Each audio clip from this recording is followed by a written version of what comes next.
High বন্ধুরা, আমি মিষ্টি আলুর একটা পান্তুয়ার রেসিপি তোমাদের করে দেখাচ্ছি। দেখো, এখানে আমি দুটো মিষ্টি আলু নিয়েছি, ভালো করে ধুয়ে পরিষ্কার করে নিয়েছি এবং এটাকে প্রেশার কুকারে আমি সেদ্ধ করে নিয়েছি। সেদ্ধ করে ছিলকাটা ভালো করে ছাড়িয়ে নিতে হবে।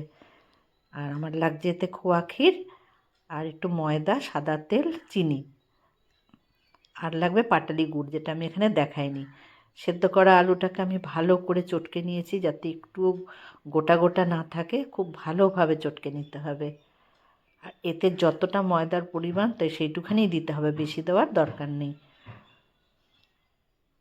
ভালো করে আমি এটাকে আগে আলুটাকে মেখে নিলাম, নিয়ে এর মধ্যে অল্প ময়দা দেবো। ময়দা দিয়ে এটা ভালো করে আমি মেখে নেব। তোমরা একবার আমার মতন করে করো, এই মিষ্টিটা খেতে খুবই ভালো লাগবে। দেখো, আমার মাখা হয়ে গেছে। এবার আমি যেরকম সাইজের তোমরা করতে চাও করবে। আর এর মধ্যে তোমাদের খোয়া ক্ষীর দাও বা নারকোল আর খোয়া মিলিয়ে করে দাও, সেটাও যে কিছুর ক্ষীর তোমরা দিতে পারবে এর মধ্যে। আমি খোয়া ক্ষীর দিয়েছি। ভালো করে এটাকে গোল করে নিয়ে, এই খোয়াপুরের রেসিপি আমি আগে তোমাদের পিঠে যখন বানিয়ে দেখিয়েছিলাম তখন দেখিয়েছি, তোমরা দেখো।